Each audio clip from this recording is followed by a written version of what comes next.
In the idyllic village of St. Mary's Mead, the Midsummer Balloon Festival soars with vibrant balloons and hidden rivalries. When a crack of gunfire fells Captain Langley, the dashing pilot of the Skylark, the festive skies turn deadly. Was it the ambitious organizer, drowning in debt, the envious rival pilot, burning for victory, his loyal crew, hiding dark secrets, or the mysterious spectator, vanishing into the crowd? Enter Miss Jane Marple, whose gentle demeanour and sharp eyes unravel a web of jealousy, betrayal, and murder. As clues emerge, a charred note, a hidden rifle scope, a whispered confession, the truth rises like a balloon, revealing a killer driven by pride. In just 30 seconds, step into a classic mystery where every glance hides a motive, and only Miss Marple can unveil the fatal truth. Chapter 1. The Festival Begins. The sun hung low over the gentle hills of St. Mary's Mead, casting a golden glow across the meadows where the Midsummer Balloon Festival had transformed the usually tranquil village into a hive of activity. Brightly coloured tents dotted the landscape, their pennants fluttering in the warm June breeze. The air was thick with the scent of freshly cut grass, hot pies from the baker's stall, and the faint, acrid tang of burning propane as balloons prepared for flight. Children darted through the crowd, clutching ribbons and toy balloons, their laughter mingling with the hum of anticipation. From her cottage garden, Miss Jane Marple sat in her favourite wicker chair, a shawl draped over her shoulders despite the summer warmth. Her keen eyes, framed by delicate spectacles, moved methodically across the scene, her binoculars resting lightly in her lap. The festival was the brainchild of Mr. Clarence Winthrop, a man whose ambition was as large as his frame. His florid face, perspiring under a straw hat, could be seen bobbing through the crowd, as he barked orders to his assistants. Miss Marple had known men like Winthrop before, showmen with grand visions but fragile egos, quick to take offence when their plans went awry. She had heard through the impeccable network of village gossip that Winthrop had sunk a small fortune into this year's event, hoping to elevate St. Mary's Mead into a destination for ballooning enthusiasts across England. The grand prize, a handsome sum and a silver cup, was to be awarded to the pilot whose balloon travelled the farthest before sunset tomorrow. The stakes, Miss Marple noted, were high, and high stakes often brought trouble. Her attention shifted to the balloons themselves, their silken envelopes billowing as they rose from the field like great vibrant flowers. At the centre was the Skylark, a magnificent craft of deep blue and gold, piloted by Captain Edward Langley. A former RAF officer, Langley cut a striking figure in his tailored jacket, his easy smile drawing admirers from the crowd. His reputation as a skilled aeronaut preceded him, and whispers among the villagers suggested he was all but assured of victory. Miss Marple watched as he inspected his balloon with a practised eye, his movements calm and assured. She had met men like Langley too, charming, confident, and often blind to the envy they inspired. Nearby, the Peregrine stood in stark contrast, its sleek black and red design exuding a certain menace. Its pilot, Mr. Victor Crane, was a lean man with sharp features and eyes that seemed to glint with calculation. Crane's reputation was less savoury. He was known for his relentless drive and a temper that flared when crossed. Miss Marple observed him now, standing apart from the crowd, his arms crossed as he watched Langley with undisguised disdain. She recalled Mrs. Price, the postmistress, mentioning a heated rivalry between the two men, born of a race some years back where Langley had bested Crane by a mere 100 yards. Envy, Miss Marple thought, was a dangerous spark. Langley's crew bustled about the Skylark, their movements a study in contrast. Young Tom Bradley, barely 20, with a mop of unruly brown hair, tugged at ropes with enthusiastic vigour, his boyish grin infectious. Yet Miss Marple noticed a flicker of unease in his eyes when he glanced toward Crane's balloon. Beside him, Miss Eliza Harper, a woman of perhaps 30, worked with quiet efficiency. Her severe bun and plain attire gave her an air of reserve, but her hands moved with the confidence of experience. Miss Marple wondered what lay behind Eliza's guarded expression. Loyalty to Langley, perhaps, or something less straightforward. Among the spectators, one figure caught Miss Marple's eye. A man in a tweed cap, his face partially obscured, stood at the edge of the field, his binoculars trained on the Skylark. He was middle-aged, with a slight limp that became apparent as he shifted his weight. Unlike the other onlookers, who chatted and pointed at the balloons, he remained silent, his focus unwavering. Miss Marple's fingers paused on her knitting, a half-formed scarf resting in her lap.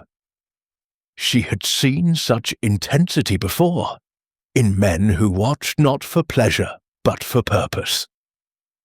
As the crowd surged forward to watch the Skylark's burner flare to life, the man in the tweed cap slipped back, vanishing into the throng. The vicar, Mr. Clement, paused by Miss Marple's chair, his kindly face flushed with excitement. "A splendid day, Miss Marple," he said, gesturing to the balloons.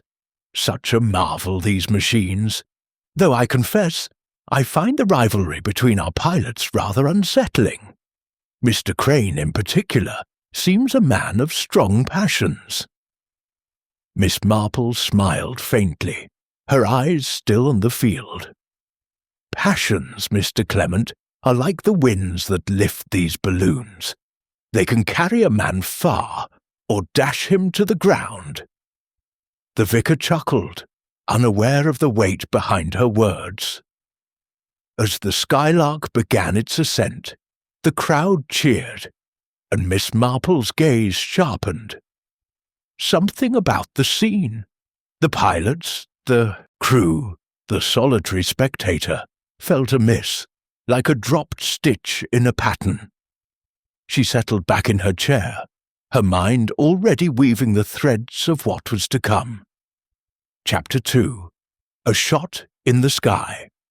The Midsummer Balloon Festival, so recently a spectacle of colour and cheer, had transformed in an instant into a scene of chaos and dread. The rolling fields of St. Mary's Mead, bathed in the soft glow of the late afternoon sun, seemed to hold their breath. As the Skylark, Captain Edward Langley's magnificent blue and gold balloon, rose gracefully into the sky. The crowd's murmurs of admiration swelled, children pointing skyward, their voices bright with wonder. Miss Jane Marple, seated in her wicker chair at the edge of her cottage garden, adjusted her binoculars, her sharp eyes following the balloon's ascent. She noted the precise movements of Langley's hands as he adjusted the burner, the flame casting a warm glow across his confident features. He was a man in his element, a master of the air. Then, without warning, a sharp crack pierced the festive hum, like a whip snapped across the meadow.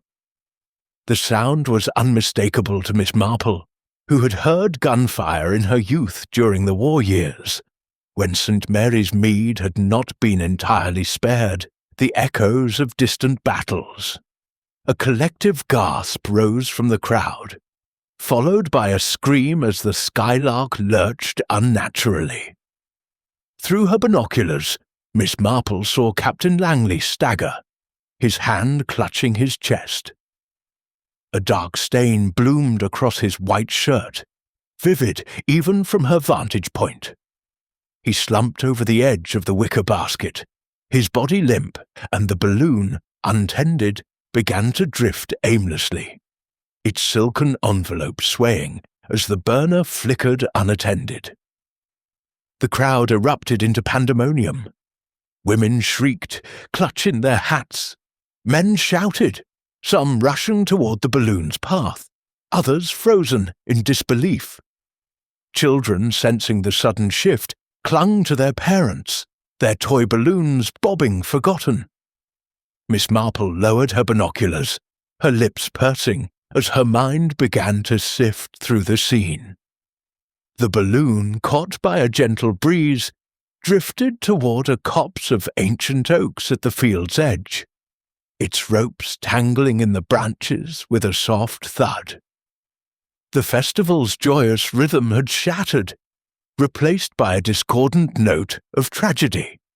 Mr. Clarence Winthrop, the festival's organizer, pushed through the crowd, his florid face now ashen, his straw hat askew.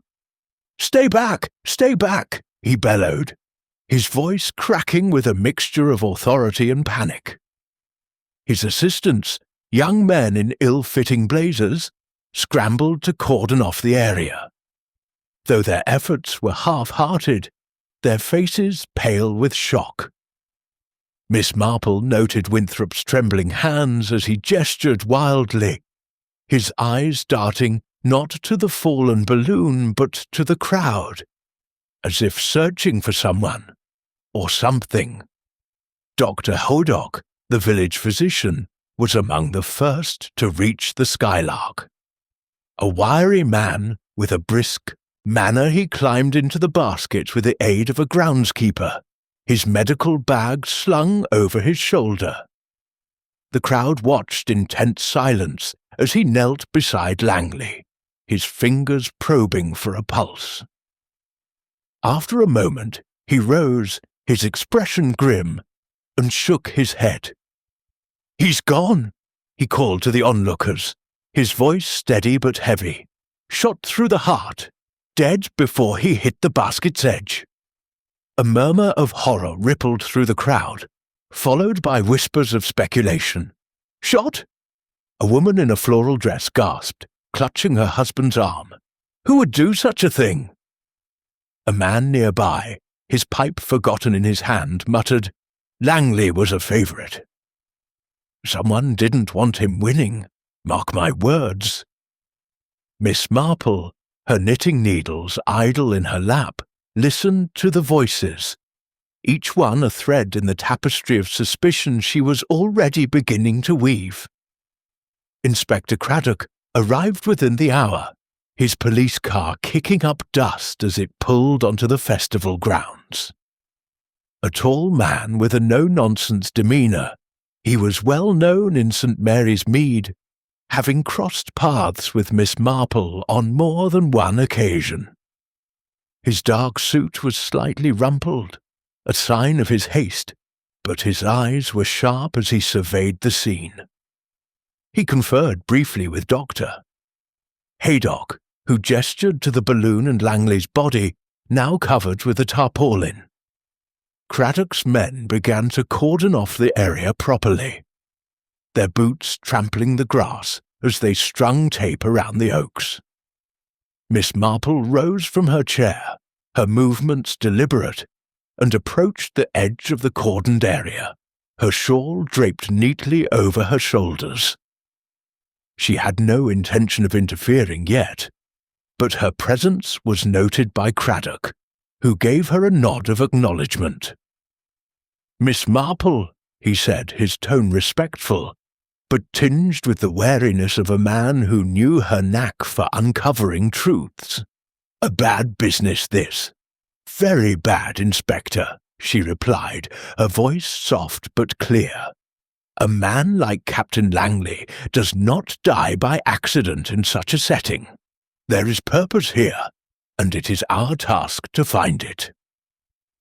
Craddock raised an eyebrow but said nothing, accustomed to her cryptic observations. As the inspector began questioning witnesses, Miss Marple returned to her vantage point, her eyes scanning the crowd. Victor Crane, Langley's rival, stood near the Peregrine, his black and red balloon still tethered to the ground. His expression was unreadable, a mask of calm that struck Miss Marple as calculated. He spoke quietly to one of his crew, a burly man with a scarred cheek, and Miss Marple noted the way Crane's hand rested briefly on the man's shoulder, a gesture of command, not camaraderie. Crane's balloon had been preparing to launch when the shot rang out, placing him in the air, or nearly so, at the critical moment. A convenient alibi, she thought, but not unassailable. Langley's crew, Tom Bradley and Eliza Harper, were huddled near the Skylark's wreckage, their faces drawn. Tom, his youthful energy drained, ran a hand through his dishevelled hair, his eyes red-rimmed as he answered Craddock's questions. Eliza, her severe bun slightly askew, stood with her arms crossed, her gaze fixed on the ground. Miss Marple observed the subtle tension in Eliza's posture, the way her fingers tightened against her sleeves. Grief, perhaps, but Miss Marple suspected something more. Guilt, fear, or a secret tightly held. Her attention returned to the crowd, searching for the man in the tweed cap she had noticed earlier. He was nowhere to be seen, his absence as conspicuous as his presence had been. She recalled his intense focus on the Skylark, his binoculars trained not on the spectacle, but on Langley himself. A groundskeeper sweeping debris near the festival's entrance had mentioned a man with a limp asking about wind patterns that morning. Miss Marple filed this away, her mind turning to the mechanics of the crime. A rifle shot, Dr. Haydock had said, delivered with precision. The shooter then was skilled and the act premeditated. Craddock approached her again, his notebook in hand. "Miss Marple, you saw the balloon go up, didn't you? Anything unusual catch your eye?" His tone was casual, but his eyes were keen, knowing her observations often cut deeper than his own. She tilted her head, her expression mild. "Only what one might expect at such an event, Inspector. Excitement, rivalry, and perhaps a touch of envy. But I did notice a gentleman in a tweed cap, watching rather intently. He seems to have vanished since the shot was fired." Craddock jotted this down, his brow furrowing. "Tweed cap, eh? We'll look into it. Any thoughts on who might have had it in for Langley?" Miss Marple's needles resumed their gentle clicking, a rhythmic counterpoint to her thoughts. "Captain Langley was a man who inspired admiration, Inspector, but admiration often breeds resentment. Mr. Crane, for instance, has much to gain from his rival's absence. And Mr. Winthrop, I understand, had high hopes for the festival's success, hopes that rested heavily on Langley's shoulders. Then there are the crew, who know more of their master's affairs than they might say." Craddock nodded, accustomed to her way of circling the truth. "Crane claims he was in his balloon, readying for takeoff. Winthrop was running about like a headless chicken, organizing. The crew, well, they're shaken, but they're talking. We'll see what shakes loose." As the inspector moved off to question a group of spectators, Miss Marple's gaze returned to the festival grounds. The balloons, now grounded, stood like silent sentinels, their bright colours muted in the fading light. The crowd had thinned, some drifting away in shock, others lingering to gossip. Mrs. Price, the postmistress, was holding court near the tea tent, her voice carrying over the murmurs. Langley was a charmer, but he had enemies, she declared to a cluster of women. That Crane fellow never forgave him for that race in 22. And Winthrop, mark my words, he's in debt up to his ears. Miss Marple listened, her mind sifting through the fragments. Envy, debt, rivalry, these were the currents beneath the festival's surface, and they had converged in a single, deadly moment. She thought of her nephew Raymond's old military manuals, which she had perused during sleepless nights. A rifle shot at a low-flying balloon required skill, but not impossible range. The shooter could have been on the ground, perhaps among the trees, or, her eyes flickered to the peregrine, in another balloon, close enough to strike. She rose, folding her knitting carefully into her basket. The festival would not resume today, and the village was already abuzz with theories.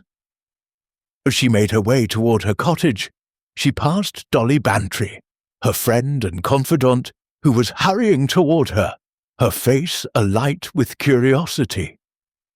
"Jane, isn't it dreadful?" Dolly exclaimed, clutching Miss Marple's arm. "Shot, right in front of everyone. Who could do such a thing?" Miss Marple patted her friend's hand, her expression serene, but her eyes sharp. "Someone with a steady hand and a cold heart, Dolly. But people are careless, even in murder. They leave traces, small things like a glance or a word. We shall find them." Dolly shivered, though the evening was warm. "You make it sound so simple, Jane. But this feels different. So public, so bold." "Boldness," Miss Marple said softly, "is often a mask for desperation. And desperation, my dear, is a thing I understand very well." As they walked toward the cottage, the last light of the sun dipped below the hills, casting long shadows across the festival grounds. Miss Marple's mind was already at work, piecing together the puzzle of Langley's death. The shot, the crowd, the vanished spectator, the rival's calm, all were pieces, and she would fit them together, as she always did, with the patience of one who knew that human nature, however high it soared, could never escape its own frailties. Chapter 3. The Organizer's Ambition. The morning after Captain Langley's death dawned cool and overcast, the sky above St. Mary's Mead heavy with clouds that seemed to mirror the village's subdued mood. The festival grounds, so vibrant the previous day, lay quiet, the balloons tethered and sagging like mourners at a wake. Miss Jane Marple sat in her parlour, a cup of tea steaming beside her, her knitting needles moving with their usual rhythmic precision. The windows were open, admitting the faint sounds of the village, cartwheels creaking, the distant clatter of milk cans. But her mind was fixed on the tragedy that had unfolded. She had declined Dolly Bantry's invitation to join the curious throng at the festival site, preferring the clarity of her own thoughts to the clamour of gossip. Yet gossip, she knew, was a currency she could not ignore.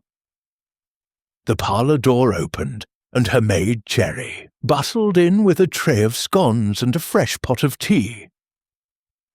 "Terrible business, Miss Marple," Cherry said, her round face flushed with the morning's news.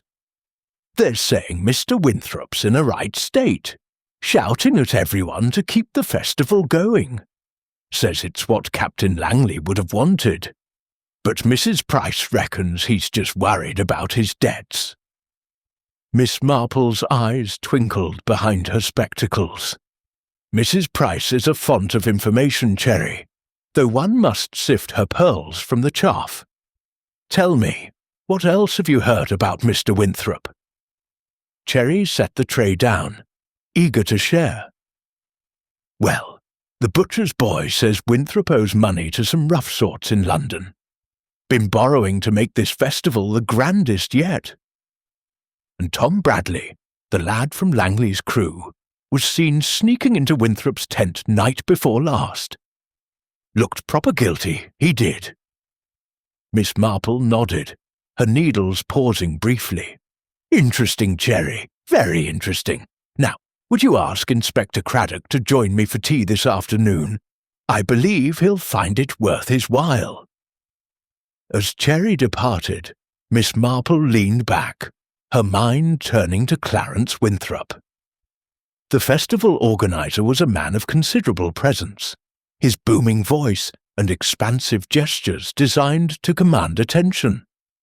Yet she had observed him yesterday, before the shot rang out, and noted the strain beneath his jovial facade, his eyes darting too quickly, his laughter a touch too loud. Men like Winthrop, she reflected, often built their dreams on fragile foundations. And when those foundations cracked, they grew desperate. By 3 o'clock, Inspector Craddock arrived, his dark suit as rumpled as ever, his expression a mix of determination and fatigue. He settled into the chintz-covered armchair, accepting a cup of tea with a grateful nod. "You've a knack for summoning me at the right moment, Miss Marple," he said, a faint smile softening his features. "What's on your mind?" Miss Marple poured her own tea, her movements deliberate. "Mr. Winthrop, Inspector. A man of ambition, I believe, but ambition can be a heavy burden. I understand he had much riding on Captain Langley's success. Perhaps you could enlighten me about their relationship." Craddock sipped his tea, considering. Winthrop's a showman, no doubt. He's been pushing this festival as the event of the season, and Langley was his star attraction. The captain's reputation drew crowds, sponsors, even a few reporters from London. But there was friction. One of my constables overheard Winthrop arguing with Langley the night before the launch. Something about unfair advantages and levelling the field. Winthrop seemed to think Langley's balloon had some trick to it. Better burners, maybe, or a lighter basket. Miss Marple's needles clicked softly. "And did it? Have a trick, I mean?" Craddock shrugged. "We're still examining the Skylark. Nothing obvious yet, but Winthrop was livid. Said if Langley won again, it'd make the festival look rigged. Bad for business, you see." "Business," Miss Marple mused, "is a powerful motive. A man in debt, with his reputation staked on a single event, might take drastic steps to protect it. Or to shift blame." She paused, her eyes narrowing slightly. "What do we know of Mr. Winthrop's debts?" Craddock leaned forward, lowering his voice. "The village grapevine's been busy, and for once, it's not all hot air. Winthrop borrowed heavily from a lender in London, not the respectable sort, mind you. Word is, he's missed payments, and there's pressure to deliver a successful festival. Langley's death has thrown everything into chaos, but Winthrop's insisting the event continue tomorrow. Says it's a tribute to the captain." Miss Marple's lips pursed. "A tribute or a necessity? A man in financial straits might see a tragedy as an opportunity, to rally sympathy perhaps, or to shift attention from his own troubles." She set her knitting aside, her gaze steady. "And what of young Tom Bradley? I hear he was seen near Winthrop's tent. A curious place for a crewman to be, don't you think?"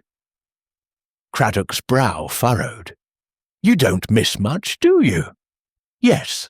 A groundskeeper saw Tom slipping into Winthrop's tent 2 nights ago, looking shifty. We questioned him, but he claims he was just delivering a message from Langley about the launch schedule. Sounded rehearsed to me. Miss Harper, the other crew member, backed him up, but she was tight-lipped, almost too loyal. Loyalty, Miss Marple said softly, is a virtue, but it can also be a shield. Young people often find themselves caught in others' schemes, Inspector. They lack the experience to extricate themselves gracefully. She paused, her eyes drifting to the window, where the festival grounds were just visible. Have you considered the trajectory of the shot? A rifle, Dr. Haydock said, and a precise one. Could it have come from the ground or perhaps from another balloon? Craddock nodded, impressed despite himself. We're working on that. The angle suggests the shot came from a low elevation, possibly the edge of the field, near the oaks where the Skylark landed. But a balloon in the air isn't out of the question. Crane's Peregrine was close enough, and he was preparing to launch. Trouble is, no one saw a rifle in his basket, and we can't search it properly until the festival's cleared. Miss Marple's fingers resumed their knitting, the soft click a counterpoint to her thoughts. Mr. Crane is a man of strong feelings, I suspect. His rivalry with Captain Langley was no secret. But we must not overlook Mr. Winthrop's position. A man who argues with his star the night before a murder is a man worth watching. And then there's the spectator in the tweed cap. His absence yesterday was most peculiar. Craddock jotted a note in his book. We're still looking for him. A few villagers recall a man with a limp, asking odd questions about the balloons. Might be nothing, but I don't like loose ends. Nor do I, Inspector, Miss Marple said, her voice gentle but firm. Loose ends are like dropped stitches. They unravel the whole pattern if you tug them just right. As Craddock took his leave, promising to keep her informed, Miss Marple rose and crossed to her window. The festival grounds were stirring again. Winthrop's assistants hauling ropes and checking burners under his watchful eye. She observed him now, his gestures more controlled but his face still strained, as if he carried a weight he dared not share. The village was alive with whispers. Mrs. Price at the post office, the butcher, even the vicar's wife, all spinning tales of Winthrop's debts, Crane's jealousy, and the crew's unease.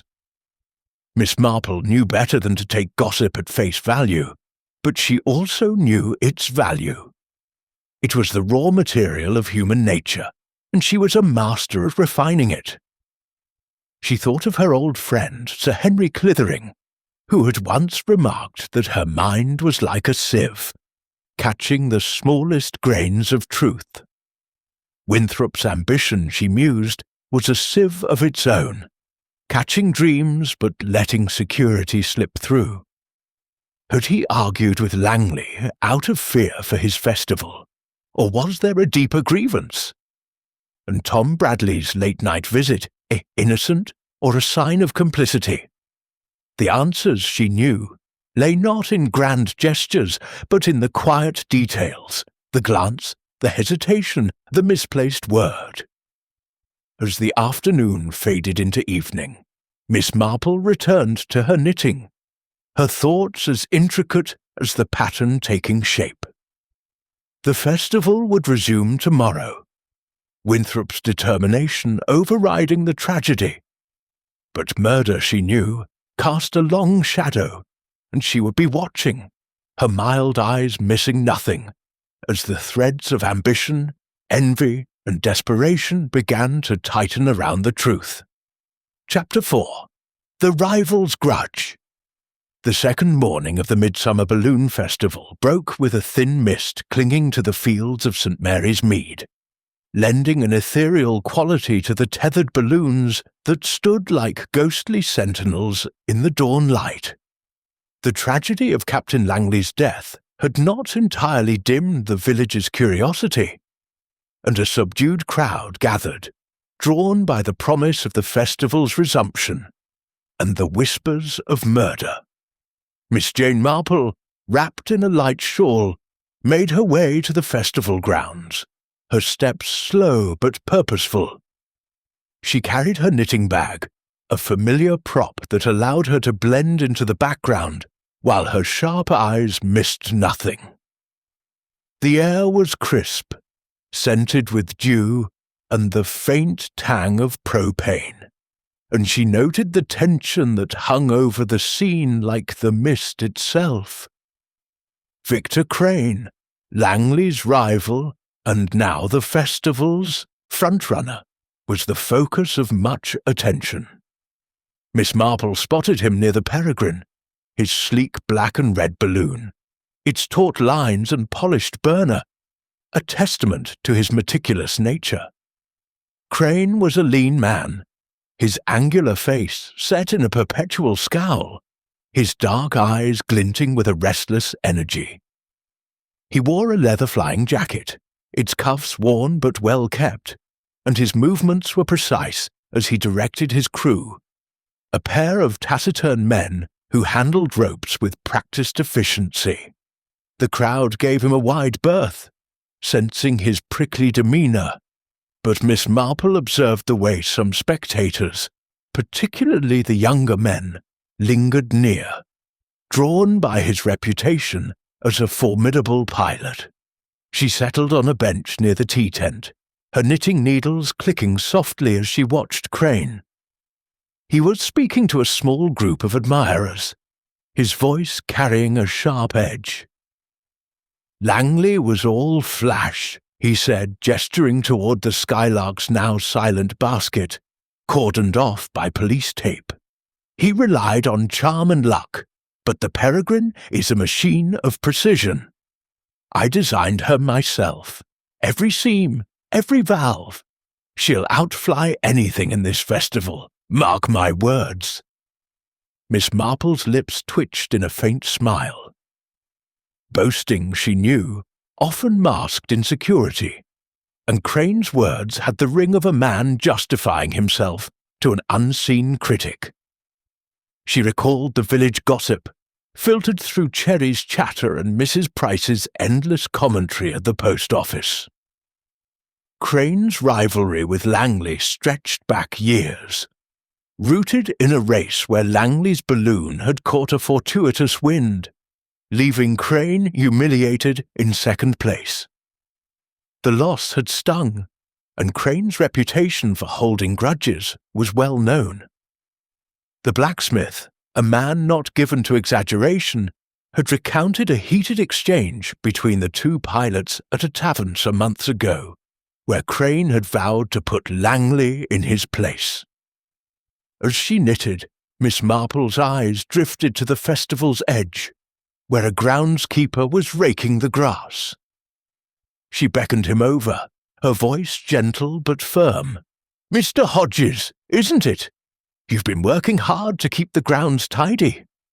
Tell me, have you noticed anything unusual about Mr. Crane's preparations? Equipment, perhaps?" Hodges, a weathered man with a face like old leather, scratched his chin. "Well, miss, I did see Mr. Crane carrying a long case yesterday morning, before all the trouble. Looked like it might be for a telescope or some such. He was mighty particular about it, kept it close, said it was for navigation." Miss Marple nodded, her expression serene. "Navigation indeed. Thank you, Mr. Hodges." The groundskeeper tipped his cap and returned to his work, unaware of the spark he had ignited in her mind. A long case could hold many things, a telescope certainly, but also a rifle, carefully disassembled. Crane's alibi, that he was in his balloon preparing for launch when the shot was fired, was plausible but not ironclad. The Peregrine, had been a mere 100 yards from the Skylark, well within the range of a skilled marksman. She rose and strolled toward the balloon field, her steps unhurried, her eyes taking in every detail. The police presence was lighter today. Inspector Craddock's men focused on interviewing witnesses in the village hall, but a constable stood guard near the Skylark. Miss Marple paused near the Peregrine, where Crane was now inspecting his burner, his movements sharp and deliberate. She noted the way his crew avoided his gaze, their deference tinged with unease. A man who inspired fear rather than loyalty, she thought, was a man who invited secrets. Approaching a young woman selling programs, Miss Marple inquired about the festival's schedule, her tone casual. "Mr. Crane seems very confident," she remarked, nodding toward the Peregrine. "I suppose he's the one to beat now, with Captain Langley gone." The girl, eager to chat, leaned forward. "Oh, hi, miss. Mr. Crane's been crowing about his chances ever since yesterday. Says his balloon's got some newfangled design, lighter fabric or summit, but he's not one for making friends. My brother heard him shouting at one of his crew last night, something about no mistakes this time." Miss Marple thanked the girl, her mind cataloguing the information. Crane's confidence bordered on arrogance, and arrogance often led to carelessness. She thought of her nephew Raymond's friend, a young man who had once boasted of his marksmanship at a county fair, only to be undone by a stray cartridge left in his pocket. Small things, she knew, betrayed the guilty. As she returned to her bench, she spotted Dolly Bantry hurrying across the field, her floral hat bobbing with each step. "Jane!" Dolly called, her voice a mix of excitement and dismay. "The whole village is talking about Crane. They say he's been practicing with a rifle at a range near Chipping Cleghorn. And Mrs. Price swears she saw him glaring at Langley before the launch, like he could have killed him with his eyes alone." Miss Marple smiled faintly, accepting Dolly's arm as they walked toward the tea tent. "Mrs. Price's eyes are sharp, Dolly, but her imagination is sharper. Still, Mr. Crane's behavior is worth noting. A man who practices with a rifle and carries a long case is a man who bears watching." They settled at a table, and Miss Marple ordered a pot of tea, her mind turning over the pieces of the puzzle. Crane's motive was clear: professional jealousy, fueled by years of defeat. His opportunity, too, was plausible. A shot from the Peregrine would have been difficult but not impossible, especially for a man with his precision. Yet something nagged at her, a sense that the picture was incomplete. Crane's temper was volatile, but was he reckless enough to commit murder in full view of a crowd? Or was he a convenient suspect, his enmity with Langley a distraction from another's guilt? As the tea arrived, Miss Marple's thoughts drifted to the other players in this drama. Clarence Winthrop, his ambitions teetering on the edge of ruin, had argued with Langley the night before the murder. Tom Bradley's nocturnal visit to Winthrop's tent suggested secrets, and Eliza Harper's guarded demeanour hinted at knowledge she was unwilling to share. The man in the tweed cap, with his curious questions and sudden absence, remained a shadow on the edges of the case. Each, she knew, held a piece of the truth, and it was her task to weave them together. The festival grounds began to stir as the morning mist lifted, Winthrop's voice booming as he rallied the pilots for the day's launches. Crane, now climbing into the Peregrine's basket, cast a glance toward the Skylark's wreckage, his expression unreadable. Miss Marple watched him, her needles clicking steadily. "Envy," she murmured to Dolly, "is a fire that consumes slowly, but it burns all the same. Mr. Crane's fire has been burning for years, and I suspect it has left a mark we have yet to find." Dolly shivered, pulling her shawl tighter. "You make it sound so chilling, Jane. Do you really think he shot Langley?" Miss Marple's eyes twinkled, but her voice was grave. "I think, Dolly, that Mr. Crane wanted victory at any cost. Whether that cost was murder remains to be seen. But people, my dear, are never as clever as they think.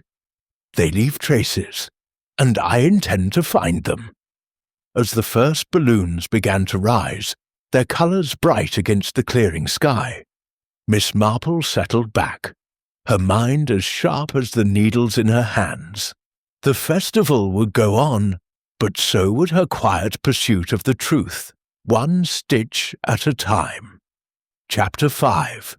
The Crew's Secrets. The afternoon sun broke through the clouds over St. Mary's Mead, casting dappled light across the festival grounds where the Midsummer Balloon Festival struggled to regain its festive spirit.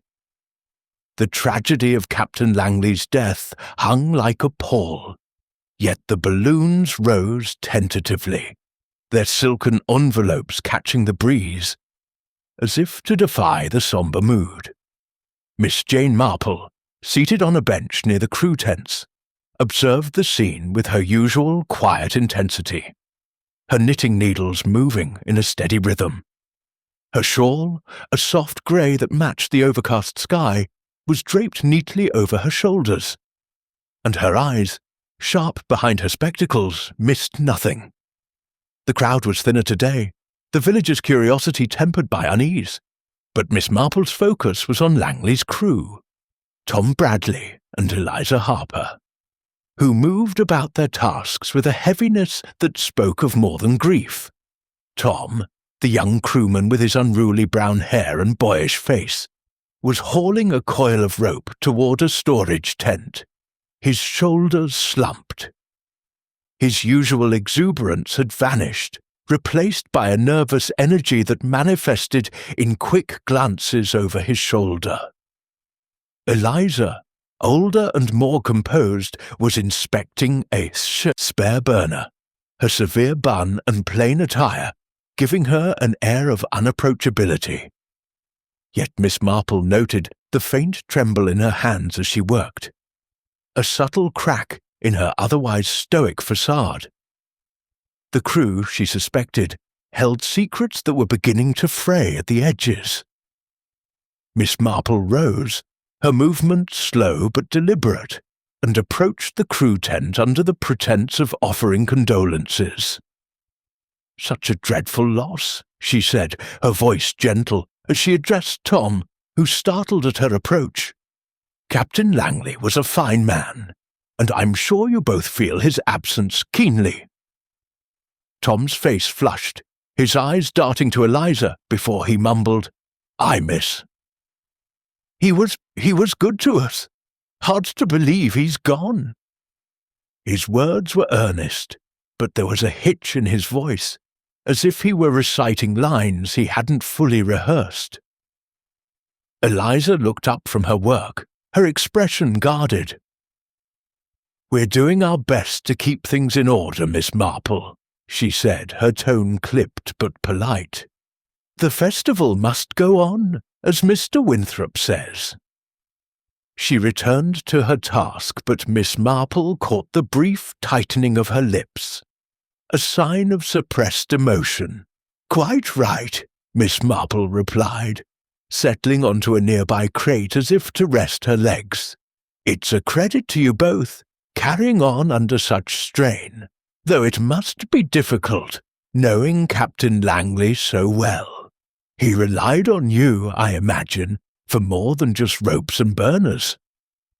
Tom shifted uncomfortably, coiling the rope with unnecessary care. "He trusted us, miss. We did our jobs, kept the Skylark in top shape. That's all."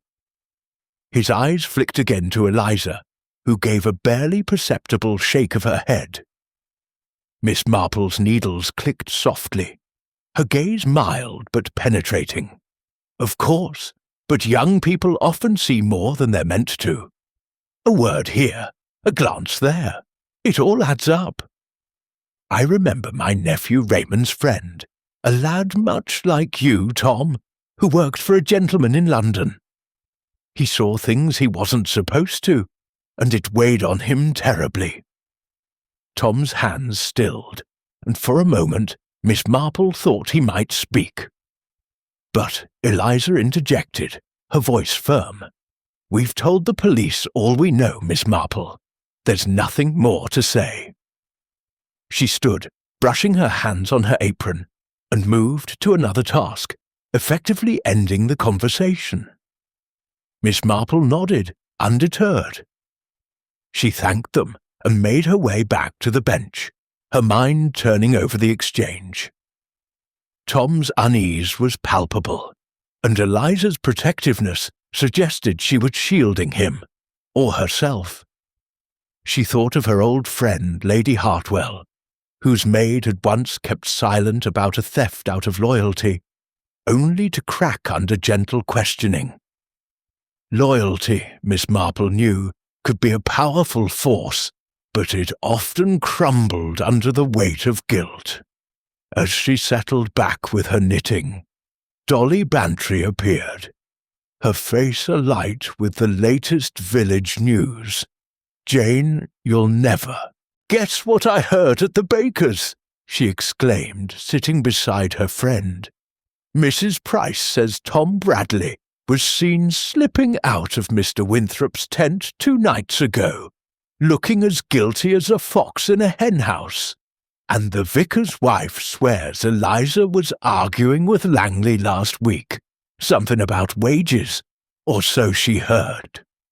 Miss Marple's needles paused, her eyes narrowing slightly. "Mrs. Price is a treasure, Dolly, though her stories grow in the telling. Still, Tom's visit to Winthrop's tent is curious.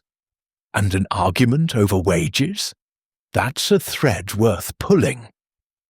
Dolly leaned closer, her voice dropping to a conspiratorial whisper. "Do you think they had something to do with it? The crew, I mean. They were closest to Langley, after all." Miss Marple's expression remained serene. "Closeness breeds opportunity, Dolly, but also knowledge. Tom and Eliza knew Langley's habits, his balloon, his enemies.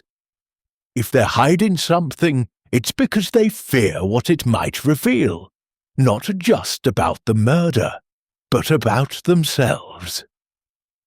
As the afternoon wore on, Miss Marple decided to pay a visit to the village hall, where Inspector Craddock was conducting interviews. The hall, usually a place of jumble sales and parish meetings, was now a hub of police activity, with constables sorting through statements and a harried clerk typing reports. Craddock, spotting Miss Marple, waved her over, his expression a mix of exasperation and respect. "Miss Marple," he said, rubbing his temple, "I hope you've got something to lighten my load. This case is a tangle. Too many motives, not enough evidence." Miss Marple settled into a chair, her knitting bag at her feet. "I've been speaking with Langley's crew, Inspector. Young Tom is nervous, and Miss Harper is guarding him like a mother hen. I understand Tom was seen near Mr. Winthrop's tent before the murder. Have you pressed him on it?" Craddock nodded, flipping open his notebook. "We have. He sticks to his story. Says he was delivering a message about the launch schedule. But he's jumpy, and Miss Harper's quick to back him up. Too quick, if you ask me. We're checking their backgrounds now. Tom's a local lad, no record, but Eliza's from out of town. Worked for Langley for 3 years. No complaints, but she's cagey about her past." Miss Marple's eyes twinkled. Cagey people are often protecting something, Inspector. It may not be murder, but it's something. Have you considered what Langley might have known about his crew? A man like him, charismatic but demanding, might have inspired devotion or resentment. Craddock leaned back, considering. You're thinking they had a grudge? Or maybe they were in on something with Winthrop? We found a ledger in his tent. Shows he's in deep with some unsavory lenders. If Langley's death draws bigger crowds, it might bail him out. Or, Miss Marple said softly, it might draw attention to things he'd rather keep hidden. And what of Mr. Crane? His balloon was close enough to fire the shot, and his grudge against Langley is no secret. Craddock sighed. Crane's a cold fish, but his alibi holds for now. He was in the Peregrine's basket with witnesses. We're still looking for that man in the tweed cap you mentioned. A farmer saw him near the oaks before the shot, asking about wind currents. Odd sort of question for a spectator. Miss Marple's needles resumed their rhythm. Odd indeed. Wind currents matter to a pilot, or a marksman, but let us not overlook the crew, Inspector. They were closest to the Skylark, and secrets like balloons have a way of rising to the surface. As she left the hall, Miss Marple's thoughts returned to Tom and Eliza. She recalled a case in her youth, when a gardener's boy had kept silent about a theft to protect his sister. Tom's nervousness reminded her of that boy, caught in a web not entirely of his own making. Eliza's protectiveness, meanwhile, suggested a deeper loyalty, or fear. Had Langley discovered something about his crew? A betrayal, perhaps, or a mistake they couldn't afford to reveal, And how did Winthrop's tent fit into it? The festival grounds were bustling now, the balloons preparing for a memorial flight in Langley's honour. Miss Marple watched from her bench, her eyes lingering on Tom as he helped another pilot, his movements mechanical. Eliza, nearby, glanced at him often, her expression unreadable. The truth, Miss Marple knew, was there, in the small gestures, the unspoken fears. She would find it, as she always did, by watching and listening, her mind as precise as the stitches she wove. Chapter 6. The Mysterious Spectator. The third day of the Midsummer Balloon Festival brought a fragile return to festivity, though the shadow of Captain Langley's murder lingered over St. Mary's Mead like a persistent fog. The sun, struggling through a veil of high clouds, cast a muted light across the festival grounds, where balloons bobbed gently against their tethers. The crowd, though smaller, buzzed with a mix of curiosity and unease, their chatter a blend of admiration for the soaring machines and speculation about the crime. Miss Jane Marple, seated on a folding chair near the edge of the field, her knitting bag at her side, observed the scene with her characteristic quiet alertness. Her shawl, a soft lavender today, was draped neatly over her shoulders, and her eyes, sharp as ever, scanned the crowd for one figure in particular. The man in the tweed cap who had vanished after the fatal shot.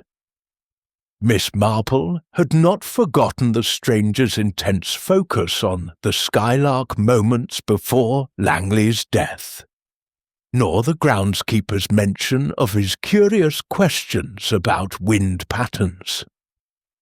Such details, she knew, were rarely innocent.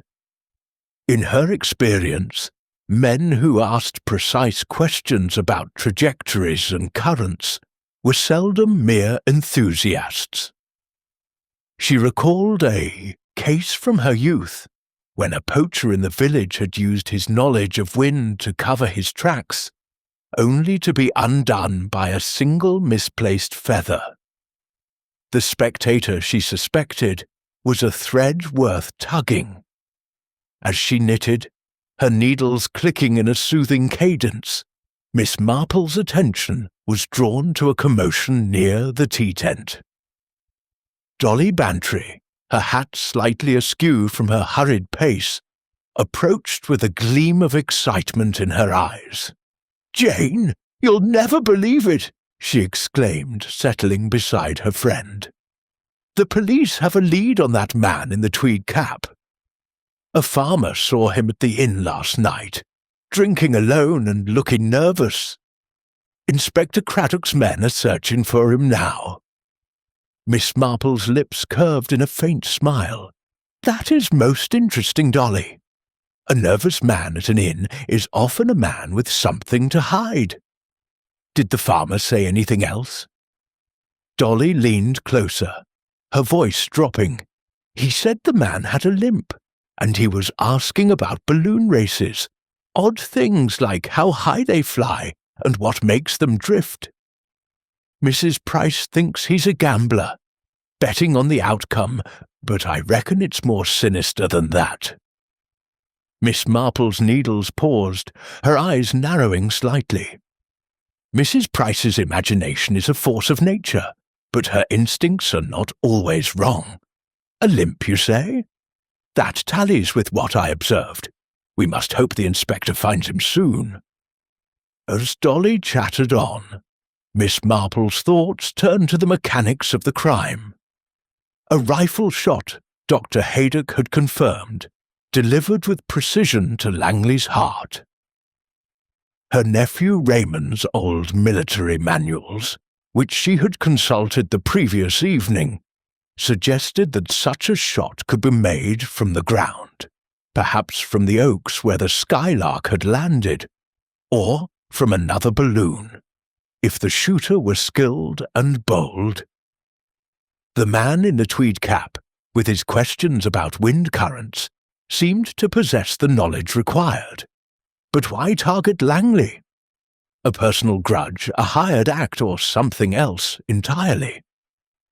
She rose, her movements slow but purposeful, and made her way toward the festival's edge, where the oaks stood like silent witnesses. The police tape around the Skylark fluttered in the breeze, and a constable stood guard, his expression bored but vigilant. Miss Marple paused ostensibly to admire a nearby balloon, but her eyes scanned the ground near the trees. The grass was trampled, but among the churned earth she spotted a glint of metal, a small cylindrical object half buried in the soil. Stooping as if to adjust her shoe, she retrieved it, her fingers closing around a spent cartridge case, its brass surface dulled by exposure. Miss Marple slipped the cartridge into her knitting bag, her heart quickening slightly. Evidence, she knew, was only as valuable as the context it illuminated. She recalled a conversation with Sir Henry Clithering, who had once described how a single bullet casing had unravelled a smuggling ring. This cartridge, she suspected, was a clue to the shooter's position, likely near the oaks, where the crowd's attention would have been fixed on the balloons above. But was the man in the tweed cap the shooter, or merely a witness with his own reasons for fleeing? Returning to her chair, she was approached by Inspector Craddock, who looked wearier than the day before. His notebook was tucked under his arm, and his eyes held a flicker of frustration. "Miss Marple," he greeted, tipping his hat. "You're out early. Any more of those hunches of yours?" Miss Marple smiled, her expression mild. "Only observations, Inspector. I was wondering about the man in the tweed cap. Dolly tells me you've had a sighting at the inn. A man with a limp, asking about balloon trajectories. Most curious, don't you think?" Craddock nodded, his jaw tightening. "We're closing in. A barmaid at the Blue Boar confirmed he was there last night, calling himself Mr. Pelham. Paid in cash, kept to himself, but asked the landlord about local shooting ranges. We've got men checking the inn now, and we're combing the area for any sign of him. Miss Marple's needles resumed their rhythm. Mr. Pelham, she mused. A name as good as any, I suppose. A man who asks about shooting ranges and wind currents is a man with a purpose. But whether that purpose was murder or merely observation remains to be seen. Craddock raised an eyebrow, sensing she was holding something back. You've got something, haven't you? Come on, Miss Marple, out with it. She reached into her knitting bag and produced the cartridge case, holding it delicately between her fingers. I found this near the oaks, Inspector. It may be nothing, a relic from a hunter perhaps, but it was close to where the skylark came down. You'll want to have it examined. Craddock's eyes widened as he took the cartridge, turning it over in his hand. Good Lord, Miss Marple, you're a magnet for evidence. This could be our break, if it matches the bullet in Langley's body. I'll get it to the lab straight away. Miss Marple inclined her head, her expression serene. Small things, Inspector, often tell the largest stories. The man in the tweed cap, Mr. Pelham, if that's his name, may have left this behind, or he may have seen who did. Either way, he's a piece of the puzzle. As Craddock hurried off to confer with his men, Miss Marple's gaze returned to the festival grounds. Victor Crane was preparing the Peregrine for a flight, his sharp voice cutting through the air as he barked orders at his crew. Clarence Winthrop, meanwhile, was rallying the spectators. His florid face flushed with effort as he proclaimed the festival's resilience. Tom Bradley and Eliza Harper worked quietly near a spare balloon, their heads bent together in hushed conversation.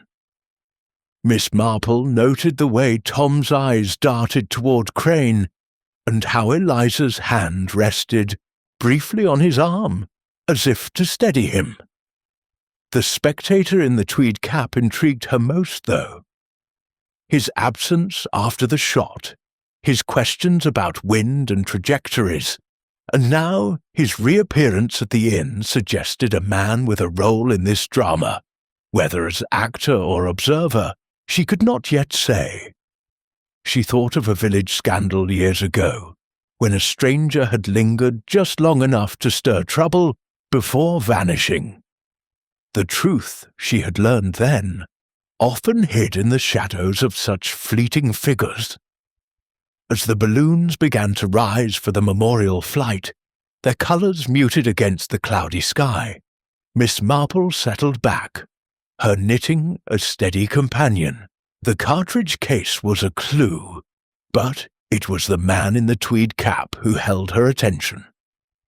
He was a loose thread, and she would tug it gently, knowing that the fabric of this murder would unravel in time, revealing the pattern beneath.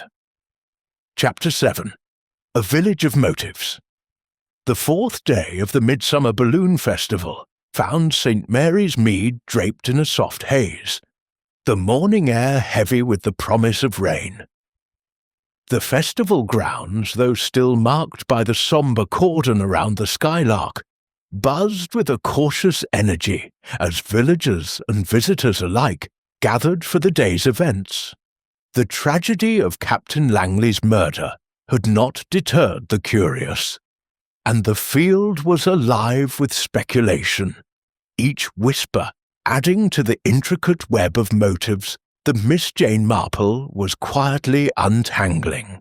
She sat in the village church hall, invited to a tea organized by the Women's Institute, her knitting bag at her side and her mild eyes scanning the room. The hall, usually a haven of cheerful chatter and clinking teacups, was today a crucible of gossip. and Miss Marple knew that in such gatherings, truth often slipped out unbidden. The tables were laden with scones, jam, and delicate sandwiches. But the conversation was anything but delicate. Mrs. Price, the postmistress, held court near the tea urn, her sharp voice carrying over the murmur of the crowd. "I said from the start, didn't I, that Captain Langley had enemies," she declared, her eyes gleaming with the satisfaction of a prophet vindicated. "There's that Victor Crane, green with envy over Langley's wins. And mark my words, Clarence Winthrop's in it up to his neck, owing money to those London sharks, they say." Miss Marple, sipping her tea, listened with the patience of one accustomed to sifting gold from dross. Mrs. Price's tales were often embroidered, but there was a kernel of truth in her words. She noted the nods and gasps from the other women, including Mrs. Clement, the vicar's wife, who leaned forward eagerly. "I heard," Mrs. Clement said in a hushed tone, "that Langley had a secret admirer, someone in the village, perhaps. Could that have stirred trouble?" Miss Marple's needles clicked softly, her expression serene. "A secret admirer, Mrs. Clement? That's most intriguing. Love, like jealousy, can be a powerful spur, though I wonder who might have known of such a thing." She spoke gently, her words a subtle invitation, but Mrs. Clement flushed and busied herself with her teacup, offering no more. The conversation shifted to the crew, Tom Bradley and Eliza Harper, whose subdued demeanour had not gone unnoticed. The butcher's wife, Mrs. Green, leaned across the table, her voice low. "Young Tom was seen at the pub last night, drinking more than's good for him. Looked like he was trying to drown a secret, if you ask me. And that Miss Harper, she's too quiet, like she's hiding something." Miss Marple's eyes twinkled behind her spectacles. "Young people often carry burdens they don't know how to share, Mrs. Green. But secrets, like tea, have a way of steeping until they're ready to pour." Her tone was light, but her mind was cataloguing every detail. Tom's drinking, Eliza's silence, Winthrop's debts, Crane's rivalry, and the elusive man in the tweed cap.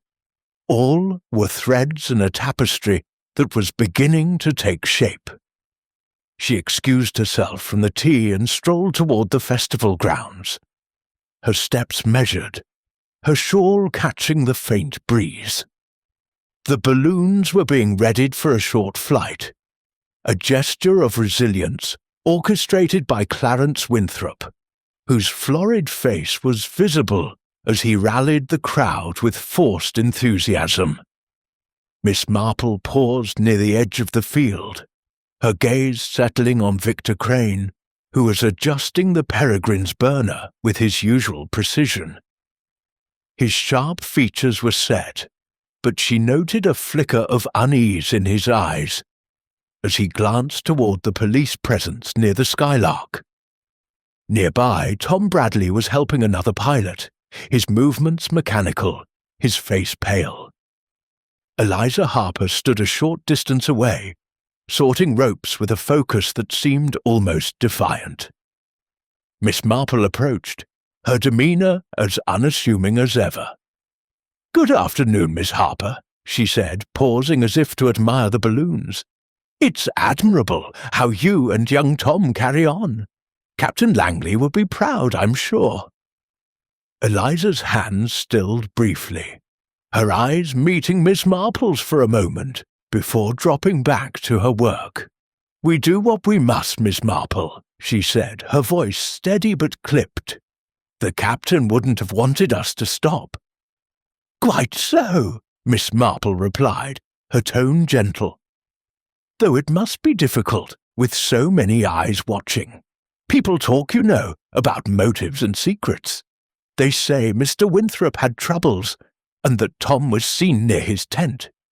Curious, isn't it, how such small things become large in a village?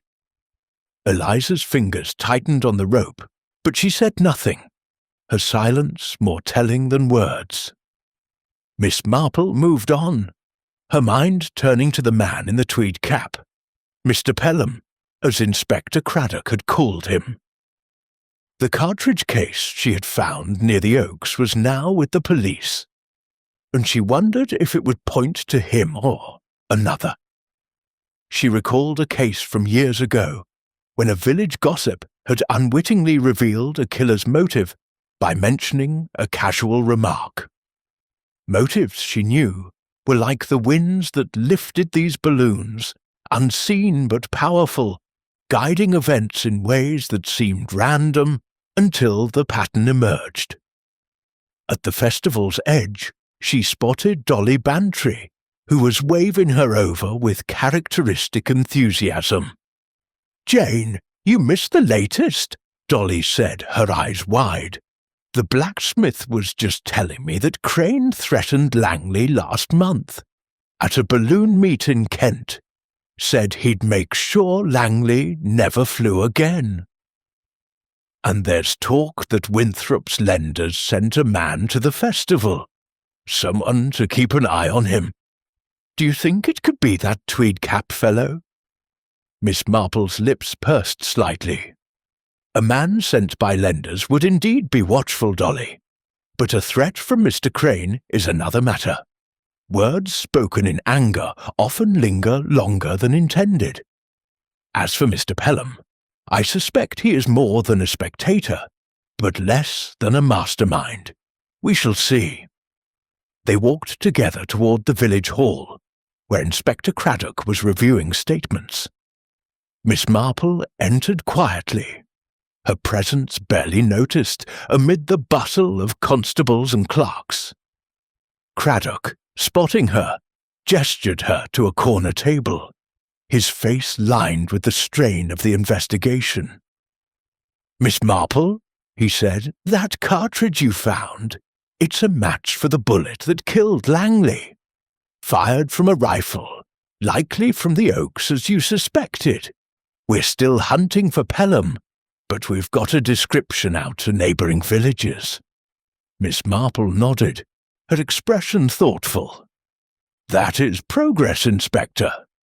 A cartridge is a solid clue, but motives are what bind it to a killer. The village is full of them. Mr. Winthrop's debts, Mr. Crane's jealousy, the crew's secrets. Even this talk of a secret admirer intrigues me. Have you learned anything more about Mr. Pelham?" Craddock flipped through his notebook. "Not much. He checked out of the Blue Boar this morning, paid in cash again. The barmaid says he was reading a book on ballooning, full of technical diagrams. Odd choice for a casual visitor. We're checking local shooting ranges for any record of him." Miss Marple's needles clicked, a steady counterpoint to her thoughts.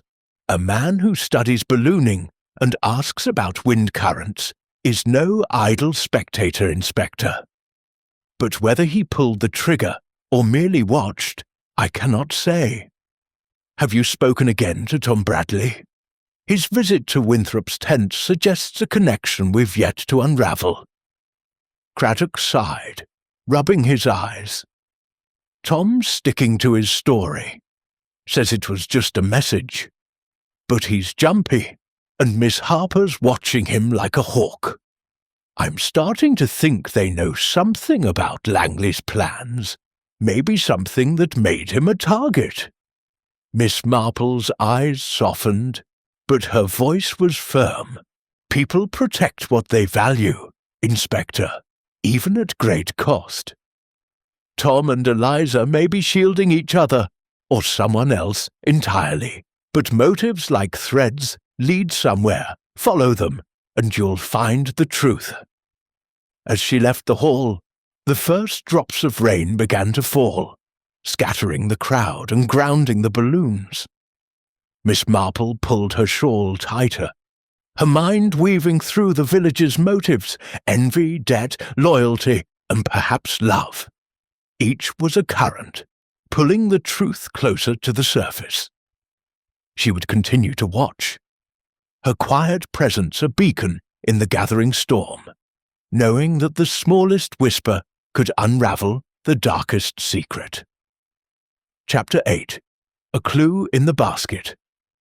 The rain that had threatened St. Mary's Mead the previous day arrived in earnest by the 5th morning of the Midsummer Balloon Festival, cloaking the village in a fine drizzle that softened the edges of the festival grounds. The balloons, their vibrant silks damp and sagging, remained tethered, and the crowd was sparse, huddled under umbrellas or seeking shelter in the tea tent. Miss Jane Marple, undeterred by the weather, made her way to the festival site, her sensible shoes navigating the muddy paths with care.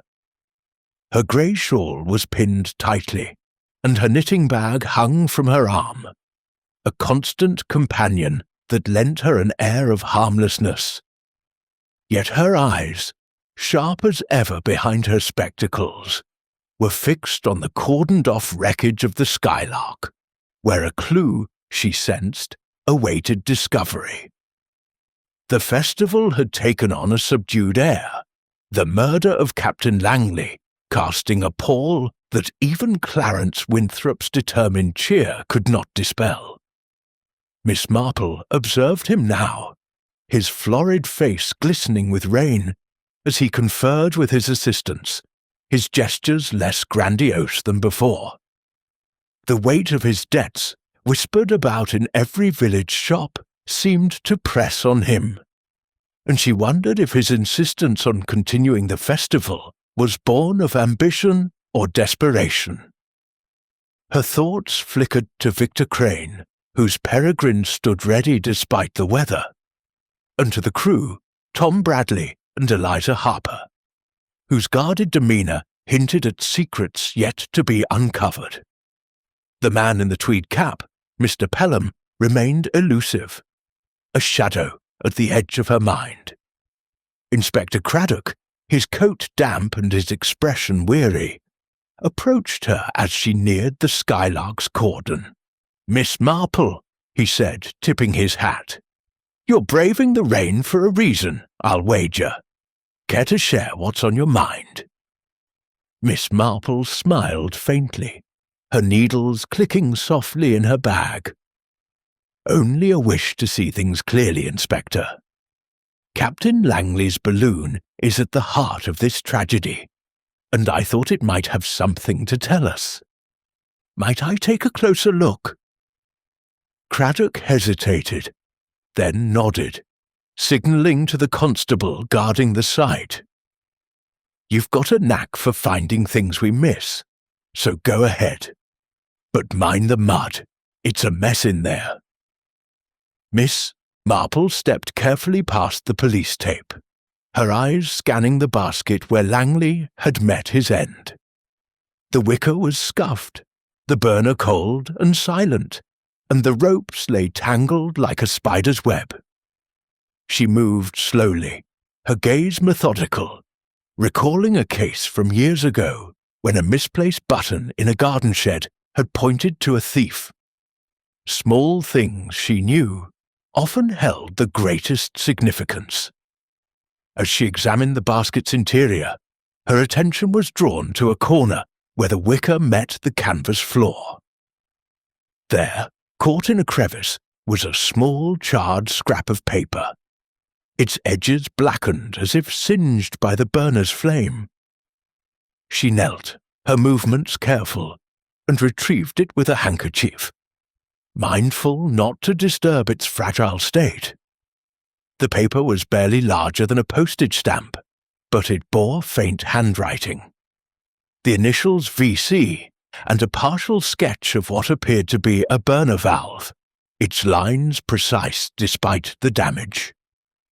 Miss Marple's heart quickened, though her expression remained serene.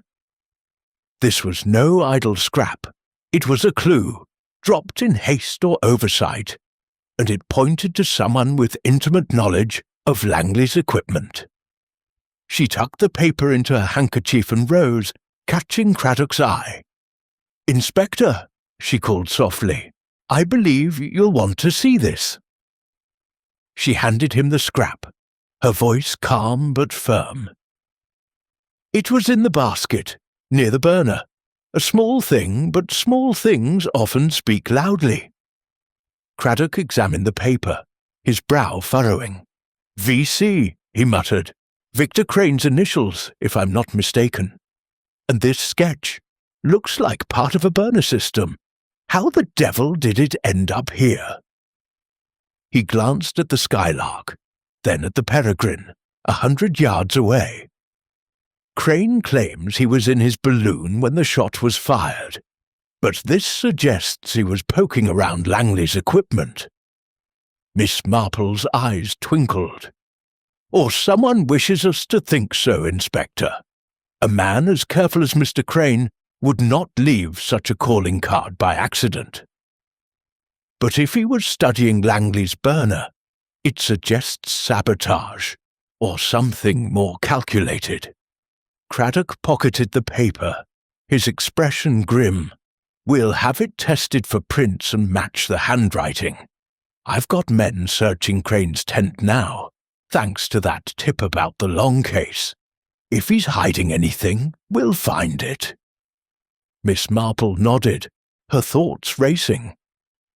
The initials VC were damning, but she knew better than to leap to conclusions. She recalled a village scandal where a monogrammed handkerchief had been planted to incriminate an innocent man.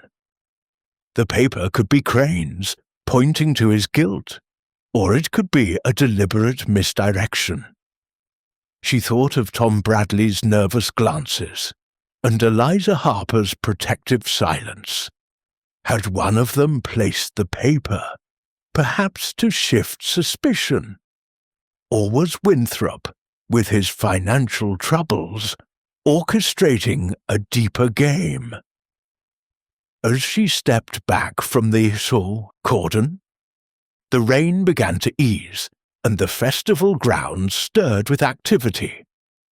Dolly Bantry, ever vigilant for news, hurried over, her umbrella dripping. "Jane, what have you found now?" she asked, her eyes wide. "I saw you with the inspector. Don't tell me you've uncovered another clue." Miss Marple patted her friend's arm, her smile gentle. "Only a small thing, Dolly, but it may lead somewhere. The truth, you see, is like a balloon. It rises when you least expect it, but only if you know where to look." Dolly shivered, pulling her coat tighter. "You make it sound so simple, Jane, but this business is giving me the creeps. That Crane fellow was boasting again this morning, saying the Peregrine will win hands down now that Langley's out of the way. And Mrs. Price swears she saw Tom Bradley looking shifty near the Oaks yesterday." Miss Marple's lips pursed. "Mrs. Price's eyes are a village treasure, Dolly, but we must be careful not to weave her tales into fact. Still, young Tom's behaviour is worth noting, and Mr. Crane's confidence, well, it may be his undoing." As they walked toward the tea tent, Miss Marple's mind turned over the clue. The charred paper suggested someone had been in the Skylark's basket, perhaps tampering with the burner before the launch. Crane, with his technical expertise, was a likely candidate, but the initials were almost too convenient. She thought of her old friend Miss Hartnell, whose meticulous diaries had once exposed a forger by a single inconsistent stroke. Handwriting, she knew, could reveal much, and she hoped Craddock's tests would shed light. The festival resumed with a tentative flight, the balloons rising sluggishly in the damp air. Miss Marple watched from the tent, her eyes lingering on Crane, who stood in the Peregrine's basket, his posture rigid with determination. Tom and Eliza, working nearby, avoided each other's gaze, their tension palpable. The man in the tweed cap remained absent, but Miss Marple felt his presence in the puzzle, a shadow waiting to be illuminated. She sipped her tea, her needles clicking as she reflected. The paper was a step forward, but the truth lay in the connections. Crane's rivalry, Winthrop's desperation, the crew's secrets, and the spectator's curious knowledge. Each was a knot, and she would untie them, one by one, with the patience of a woman who knew that even the darkest motives could not hide from the light of careful observation. Chapter 9. The rival's alibi crumbles. The drizzle of the previous day had given way to a crisp, clear morning on the 6th day of the Midsummer Balloon Festival, and St. Mary's Mead sparkled under a sky swept clean of clouds. The festival grounds, though still marked by the sombre presence of police tape around the skylark, hummed with a tentative revival of spirit. Balloons rose in a ceremonial flight, their silken envelopes catching the sunlight like jewels against the blue. Miss Jane Marple, seated on a bench near the crew tents, her lavender shawl draped neatly over her shoulders, observed the scene with her usual quiet vigilance. Her knitting needles moved steadily, a soft counterpoint to the buzz of the crowd, but her mind was fixed on the charred scrap of paper found in Langley's basket, a clue that pointed to Victor Crane, yet felt too neatly placed to be entirely trusted. The discovery of the paper, with its initials VC and partial sketch of a burner valve, had sharpened Inspector Craddock's focus on Crane, whose rivalry with Captain Langley was the talk of the village. Miss Marple, however, knew that motives were like shadows, clear in outline but elusive in detail.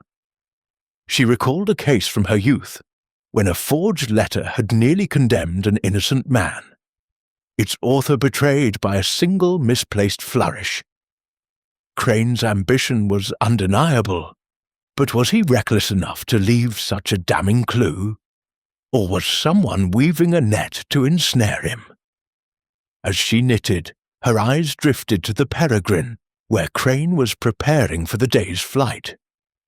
His lean frame moved with precision, his sharp voice barking orders at his crew, who obeyed with a deference that bordered on fear. The crowd gave him a wide berth, his reputation for ruthlessness amplified by Langley's death. Miss Marple noted the way his hands lingered on the burner controls, as if reassuring himself of their perfection. A man so meticulous, she thought, would not easily betray himself, unless his arrogance outstripped his caution. Inspector Craddock approached, his face a mix of determination and fatigue, his notebook tucked under his arm. "Miss Marple," he greeted, settling beside her. "We've got something on Crane. That paper you found, handwriting matches, samples from his logbook, and we searched the Peregrine's basket this morning. Found a hidden compartment, tucked under the floorboards. Inside was a rifle scope, polished and recently used." Miss Marple's needles paused, her eyes narrowing slightly. "A rifle scope, Inspector. That is most suggestive. Though I wonder, would a man like Mr. Crane, so careful in his designs, leave such a thing where it could be found?" Craddock shrugged, his expression grim. "He's cocky, that one. Might have thought no one would look. He claims the scope's for sighting landmarks, but I'm not buying it. We're testing it for residue, but it's a strong lead. And there's more. A local boy, Jimmy Carter, came forward. says he saw Crane near the Skylark before dawn on the day of the murder, carrying a long case. Looked nervous, Jimmy said, like he didn't want to be seen. Miss Marple's lips pursed, her mind turning over the new information. Jimmy Carter is a reliable boy, Inspector, though prone to embellishment. Still, his story aligns with Mr. Hodges's account of the long case. It seems Mr. Crane was more involved with the Skylark than his alibi suggests. Craddock nodded, flipping open his notebook. We confronted Crane this morning. He blustered, said he was just checking the competition setup. Professional curiosity, he called it. But he couldn't explain the paper in Langley's basket or why he was skulking about at dawn. His alibi's starting to crack, Miss Marple. He was in the Peregrine when the shot was fired, but he could have set things up beforehand. Miss Marple's needles resumed their rhythm, her voice soft but incisive. A man with a grudge, Inspector, is a man who plans. Mr. Crane's rivalry with Captain Langley was no secret, and a scope suggests intent beyond mere sabotage. But we must be cautious. A clever man might anticipate suspicion and prepare a defense, or a cleverer one might make him appear guilty. Craddock raised an eyebrow, accustomed to her cryptic insights. You think someone's framing him? Winthrop, maybe? His debts are piling up, and Langley's death has drawn crowds, which helps his cause. Miss Marple's eyes twinkled. Mr. Winthrop has his own burdens, Inspector, but I suspect his role is less direct. The crew, however, Tom Bradley and Eliza Harper, know more than they've said. Tom's nervousness and Eliza's protectiveness suggest they're caught in something larger. And let us not forget Mr. Pelham, the man in the tweed cap. His absence is as telling as his presence was. As Craddock took his leave, promising to keep her informed, Miss Marple's gaze returned to the festival grounds. Crane was now in the Peregrine's basket, his face set as he adjusted the burner, the flame casting sharp shadows across his angular features. She recalled Dolly Bantry's account of Crane's boastful words, his certainty of victory now that Langley was gone. Such confidence, she knew, often masked a deeper fear of failure, exposure, or retribution.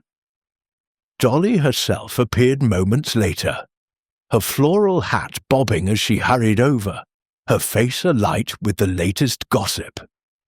"Jane, you'll never guess," she exclaimed, settling beside her friend. "The baker's wife heard from her cousin, who works at the Blue Boar, that Crane was seen arguing with one of his crew last night. Something about keeping quiet. And Mrs. Price swears she saw Tom Bradley near the Peregrine 2 days ago, looking like he was up to no good." Miss Marple's lips curved in a faint smile. "Mrs. Price's vigilance is a village institution, Dolly, but we must tread carefully. Tom's movements are indeed curious, and Mr. Crane's argument suggests tension in his camp. A man under pressure makes mistakes, and I suspect Mr. Crane is feeling the strain." Dolly leaned closer, her voice dropping. "Do you think he did it, Jane? Shot Langley to win the festival? It's so cold-blooded."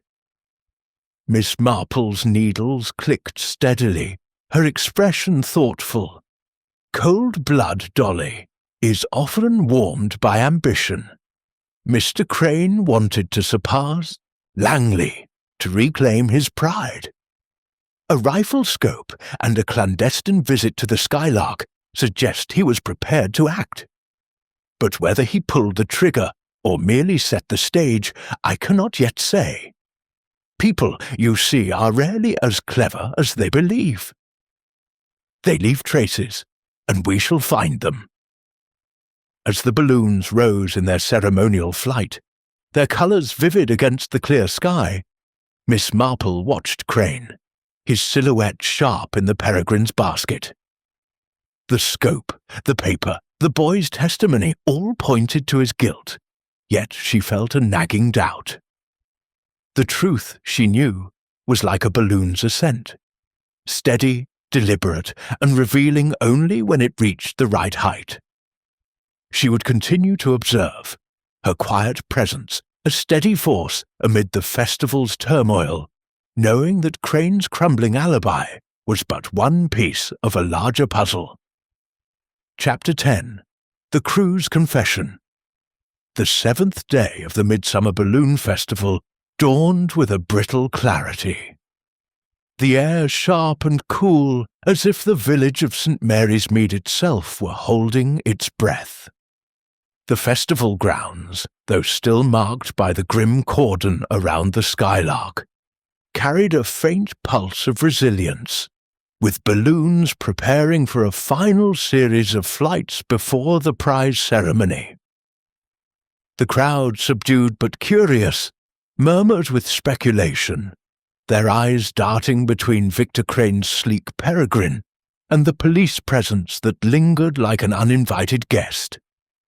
Miss Jane Marple, seated in her usual spot near the crew tents, her lavender shawl draped neatly over her shoulders, knitted with a steady rhythm, her mild eyes missing nothing. The charred paper with VC initials, the rifle scope in Crane's basket, and young Jimmy Carter's testimony had tightened the noose around the rival pilot. But Miss Marple's instincts told her the truth was not yet fully unravelled. The crew, Tom Bradley and Eliza Harper, remained a puzzle, their guarded demeanour hinting at secrets that could shift the entire pattern of the crime. Miss Marple's thoughts were interrupted by the approach of Dolly Bantry. Her floral hat slightly askew, her face alight with the latest village tidings. "Jane, you'll never believe what I heard at the post office," Dolly exclaimed, settling beside her friend with a rustle of skirts. "Mrs. Price says Tom Bradley was seen crying in the churchyard last night, all alone, and the vicar's wife overheard Eliza Harper telling Tom to keep his mouth shut. Can you imagine? What do you suppose they're hiding?" Miss Marple's needles paused, her lips pursing slightly. "Mrs. Price's ears are a village treasure, Dolly, but we must be cautious with her tales. Still, Tom's tears and Eliza's warning are threads worth pulling. Young people, when caught in something larger than themselves, often falter under the weight. I think it's time I had a quiet word with them." She rose, her movements deliberate, and made her way towards the crew, tents where Tom and Eliza were sorting equipment for a substitute pilot. Tom's face was pale, his eyes red-rimmed, and his hands fumbled with a coil of rope, as if his thoughts were elsewhere. Eliza, her severe bun as impeccable as ever, worked with a focus that seemed almost defiant, but Miss Marple noted the faint tremor in her fingers as she tied a knot. The air around them was heavy with unspoken tension, like a storm gathering just out of sight. "Good morning, Tom, Miss Harper," Miss Marple said, her voice gentle as she paused near their tent. "It's heartening to see you both carrying on so bravely. Captain Langley would have been grateful for your dedication." Tom started, nearly dropping the rope, his eyes darting to Eliza before settling on the ground. "Thank you, miss," he mumbled, his voice thick. "We're just doing our job." Eliza's gaze met Miss Marple's briefly, her expression guarded but not hostile. "It's what we're trained for, Miss Marple. The festival doesn't stop, even if—" Her voice trailed off, and she busied herself with a burner valve, her movements precise but mechanical. Miss Marple settled onto a nearby crate, her knitting bag at her side, her demeanour as unassuming as a village spinster's. "Quite so," she said, her tone soft but probing, "though it must be difficult, with so many questions swirling. The village is full of talk about Mr. Crane, Mr. Winthrop, even a mysterious gentleman in a tweed cap. And some say young Tom was seen near Mr. Winthrop's tent before the tragedy. It's curious, isn't it, how such small actions spark such large whispers?" Tom's face flushed, his hands tightening on the rope. "I told the police, miss. It was just a message about the schedule. Nothing more." His voice cracked, and he looked away, his shoulders hunching as if to ward off scrutiny. Eliza stepped forward, her voice firm. "Tom's told the truth, Miss Marple. There's no need to drag him through the village gossip. We've enough to deal with, keeping the balloons ready." Miss Marple's eyes softened, but her gaze was steady. "Of course, Miss Harper. Loyalty is a fine thing, and I see how you look after young Tom. I remember a girl in my village years ago who kept silent to protect her brother, even when it cost her dearly. Secrets, you see, are heavy burdens, and they wear on the heart." Tom's head snapped up, his eyes wide with a mix of fear and guilt. "I didn't do anything wrong, miss, I swear," he blurted, his voice trembling. I didn't know what to do." He glanced at Eliza, who shook her head sharply, but the dam had begun to crack. Miss Marple leaned forward slightly, her voice gentle as a lullaby. "No one thinks you meant harm, Tom. But sometimes doing nothing is as heavy as doing something. If you know anything about Mr. Crane or Mr. Winthrop, or even Captain Langley, it's best to share it.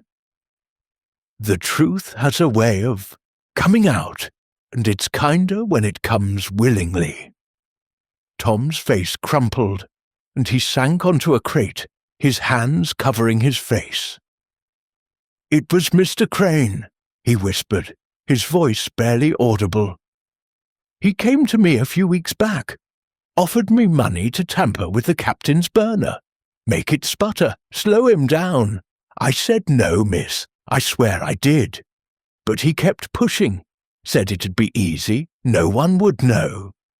I told Miss Harper, and she said we had to tell the captain, but—" Eliza's composure faltered, her hands clenching at her sides. "That's enough, Tom," she said, but her voice lacked its usual steel. She turned to Miss Marple, her eyes flashing with a mix of defiance and fear. "I told Tom to keep quiet because I didn't want him dragged into it. I was going to tell Captain Langley myself, but then he was shot and it was too late." Miss Marple's needles clicked softly, her expression serene, but her mind racing. "So, you knew of Mr. Crane's intentions, Miss Harper, and you chose to protect Tom rather than expose the plan. A brave choice, but a risky one. Did Captain Langley know of this offer?" Eliza shook her head, her voice low. "I didn't get the chance. I was going to tell him after the launch, but then it happened. I thought if we stayed quiet it'd blow over, but Tom's been a wreck, thinking he should have done more." Tom's shoulders shook, and he looked up, his eyes wet. "I should have told someone, miss. If I had, maybe the captain would still be alive." Miss Marple reached out, her hand resting lightly on his arm. "You did what you thought was right, Tom. Fear makes fools of us all. But you've spoken now, and that's a start. Inspector Craddock will need to hear this, but I'll see that he understands your heart." As she rose, leaving the crew to their troubled thoughts, Miss Marple felt the pieces of the puzzle shifting. Crane's attempt to bribe Tom suggested a plan to sabotage Langley's flight, but the leap to murder was a bold one, The rifle scope, the charred paper, and now this confession painted a damning picture. Yet she sensed a deeper current. Had Crane's plan escalated when faced with exposure? Or was someone using his rivalry to mask their own guilt? She made her way to the village hall, where Inspector Craddock was sorting through a stack of reports. His face lit up with a mix of curiosity and respect as she approached. "Miss Marple," he said, gesturing to a chair. "You've got that look again. What's new?" She settled into the chair, her knitting bag at her feet. "I've had a word with Tom Bradley and Miss Harper, Inspector. Young Tom has confessed something troubling. Mr. Crane approached him weeks ago, offering money to tamper with Captain Langley's burner. Tom refused, and Miss Harper intended to inform the captain, but the murder intervened. They've kept silent out of fear, but the burden has broken them." Craddock's eyes widened, his pen scratching furiously in his notebook. "That's a game-changer, Miss Marple. Crane's looking guiltier by the minute, bribing the crew, sneaking around the Skylark, a scope in his basket. It's practically a confession." Miss Marple's lips pursed slightly. "Practically, Inspector, but not quite. Mr. Crane's ambition is clear, but murder is a step beyond sabotage. The paper in the basket, the scope, Tom's story, all point to him. Yet I wonder if we're seeing the whole picture. What of Mr. Pelham, the man in the tweed cap? And Mr. Winthrop's role remains unclear." Craddock nodded, his expression thoughtful. "We're still hunting Pelham. No sign of him since he left the inn, but we've got his description out. As for Winthrop, his ledger shows he's deeper in debt than we thought. London lenders, rough types. He's pushing the festival to keep them at bay, but I can't see him pulling a trigger." Miss Marple's needles clicked, a steady rhythm against the weight of the case. "Motives, Inspector, are like the winds these balloons ride, unseen but powerful. Mr. Crane's plan may have been sabotage, but someone turned it to murder. We must find the hand that held the rifle, and I suspect the crew's confession is only the beginning." As she left the hall, the balloons soared above, their colours a stark contrast to the dark secrets below. Miss Marple's mind was alive with possibilities. Each thread, Crane's bribe, the crew's silence, the elusive spectator, leading closer to the truth. She would follow them, as always, with the patience of one who knew that even the most tangled web could be unravelled with a gentle, persistent tug. Chapter 11. The Spectator's Identity. The 8th day of the Midsummer Balloon Festival brought a restless energy to St. Mary's Mead, as if the village itself sensed the nearing resolution of Captain Langley's murder. The sky was a pale, unblemished blue, and the festival grounds thrummed with the hum of preparation, the balloons straining against their tethers like horses eager for a race. Yet the air held a tension, a quiet anticipation that the truth, so long obscured, was about to break free. Miss Jane Marple, seated on a bench near the tea-tent, her lavender shawl neatly pinned, knitted with her usual calm precision. Her eyes, however, were sharp behind her spectacles, scanning the crowd for the elusive figure who had haunted her thoughts since the first day. The man in the tweed cap, now known as Mr. Pelham. His sudden absence after the fatal shot, coupled with his curious questions about wind currents, had marked him as a piece of the puzzle, and Miss Marple was determined to place him. The festival had reached its penultimate day, and Clarence Winthrop, his florid face strained but resolute, was rallying the crowd for the final flights. Victor Crane, now the favoured pilot, moved with a guarded confidence, his sharp features set as he inspected Peregrine. Tom Bradley and Eliza Harper, Langley's crew, worked quietly at the edge of the field, their faces drawn, the weight of their recent confession still evident. Miss Marple's mind turned over the threads of the case. Crane's bribe to Tom, the rifle scope in his basket, the charred paper with VC initials, and the cartridge case near the oaks. Each pointed to Crane, yet the spectator's role remained a shadow. And she knew shadows often hid the truth.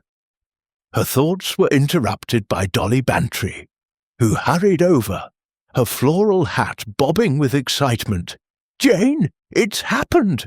Dolly exclaimed, breathless as she settled beside her friend. "The police have found that man in the tweed cap. He was at a boarding house in Much Benham, caught when he tried to leave this morning. Inspector Craddock's bringing him to the village hall now." Miss Marple's needles paused, her lips curving in a faint smile. "That is most welcome news, Dolly. Mr. Pelham, I presume? A man who flees a festival after a murder is rarely without reason. What else do we know?" Dolly leaned closer, her voice a conspiratorial whisper. "Mrs. Price heard from the grocer's boy that he's a retired army man, calls himself Arthur Pelham. He had a rifle in his room, Jane, but the police say it hasn't been fired recently. He's claiming he was just watching the balloons, but who believes that?" Miss Marple's eyes twinkled, though her expression remained thoughtful. "Mrs. Price's network is a marvel, Dolly, but we must be careful with its fruits. A retired army man with a rifle is intriguing, but an unfired weapon suggests he's not our shooter, though he may know more than he admits. I think a visit to the village hall is in order." She rose, tucking her knitting into her bag, and made her way to the hall, where Inspector Craddock was questioning the newly apprehended Mr. Pelham. The hall was a flurry of activity. Constables sorting papers and villagers lingering at the door, eager for a glimpse of the mysterious stranger. Miss Marple entered quietly, her presence barely noticed, and settled into a chair near the back, her mild demeanour belying the sharpness of her focus. Craddock, his face lined with the strain of the investigation, stood before a middle-aged man with a weathered face and a slight limp. Arthur Pelham wore a tweed cap, now slightly askew, and his eyes darted nervously, though his posture was erect, betraying his military background. A rifle, its barrel gleaming, lay on a table nearby, alongside a notebook filled with technical sketches of balloons. Craddock's voice was firm as he questioned him. "Mr. Pelham, you were seen near the festival grounds before Captain Langley's death, asking about wind currents and balloon trajectories. Care to explain why you fled afterward?" Pelham's voice was steady, though his hands fidgeted with the edge of his cap. "I'm a ballooning enthusiast, Inspector. Retired from the Army, Royal Artillery, 20 years. I've followed the sport for years, studied the mechanics. I was curious about Langley's technique, that's all. When he was shot, I panicked, didn't want to be mixed up in it." Miss Marple's needles clicked softly, her eyes fixed on Pelham. His explanation was plausible, but she noted the slight tremor in his voice, the way his gaze avoided Craddock's. She recalled a village incident years ago, when a retired soldier had hidden his knowledge of a theft to avoid trouble, only to be undone by a nervous tic. Pelham, she suspected, was telling part of the truth, but not all. Craddock pressed on, holding up the notebook. "These sketches, burner designs, flight paths. You're no casual spectator, Mr. Pelham. And you were seen near the oaks where we found a cartridge case. What were you doing there?" Pelham's jaw tightened. "Watching, like I said. I know a bit about marksmanship.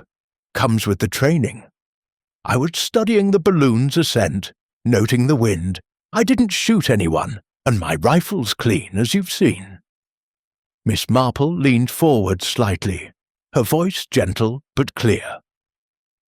"Mr. Pelham, if I may, your interest in wind currents is most particular. A man with your experience would know that such knowledge is vital for a marksman as well as a pilot. Did you see anything or anyone near the oaks before the shot was fired?" Pelham's eyes met hers, and for a moment she saw a flicker of calculation. "I saw plenty of people, miss," he said carefully. "Crowds, crew, pilots, but I wasn't looking for trouble. I was focused on the Skylark.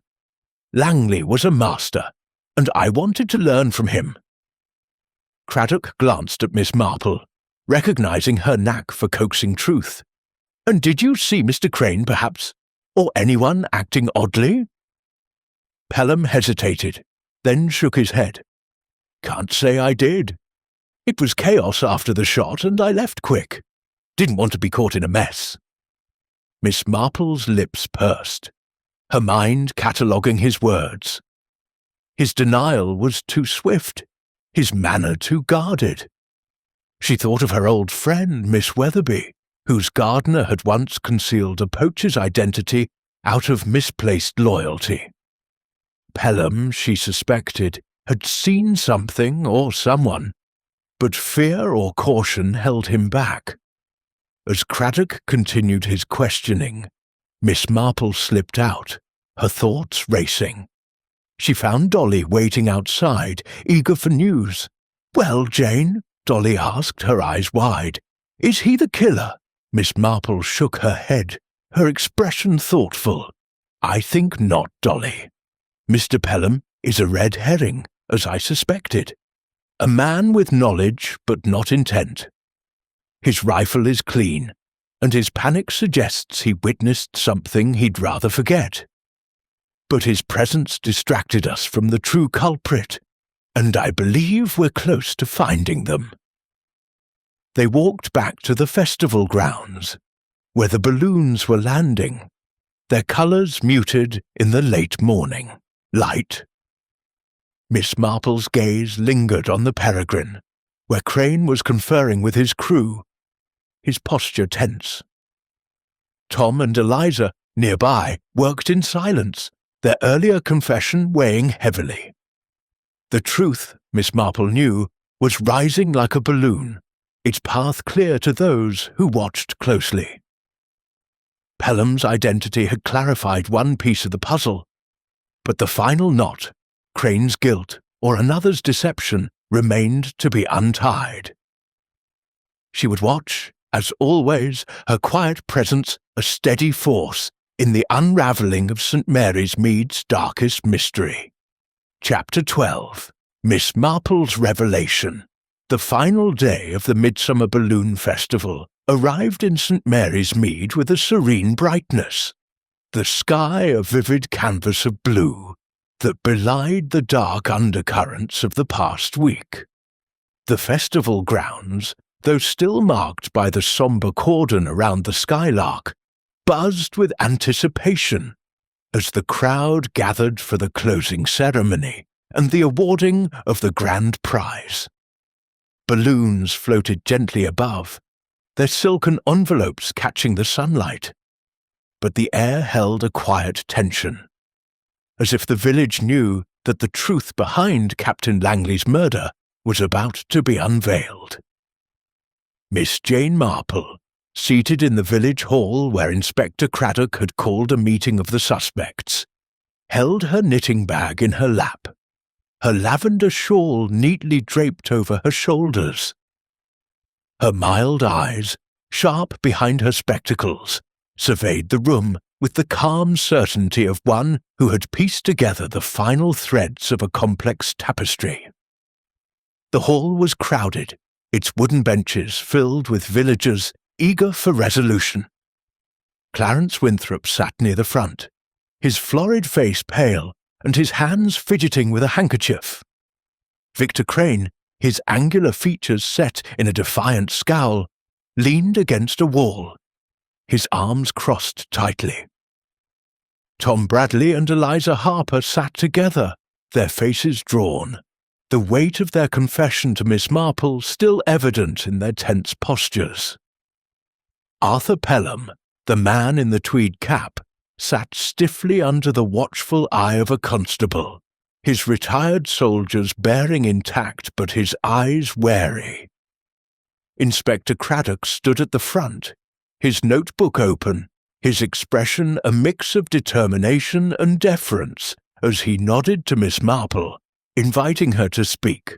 "Ladies and gentlemen," Craddock began, his voice carrying over the hushed crowd, "we've gathered to resolve the tragic murder of Captain Edward Langley. Thanks to Miss Marple's keen observations, we've uncovered evidence that points to the truth. I'll let her explain." Miss Marple rose, her movements slow and deliberate, her knitting needles stilled for the moment. Her voice, gentle but clear, filled the hall with a quiet authority. "Murder, my friends, is a simple act with complex roots.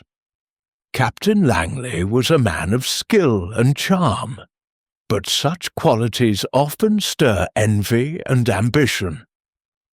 We have seen many motives in this case: debts, rivalry, loyalty, but the truth lies in the small things, the traces people leave behind." She turned her gaze to Victor Crane, whose scowl deepened. "Mr. Crane, you desired victory above all else. Your rivalry with Captain Langley was no secret, born of a race years ago where he bested you by a mere 100 yards. That loss festered, did it not? You designed the Peregrine to surpass the Skylark, but Langley's skill remained a barrier. So you planned to ensure his failure." Crane's eyes narrowed, but he said nothing, his silence a challenge.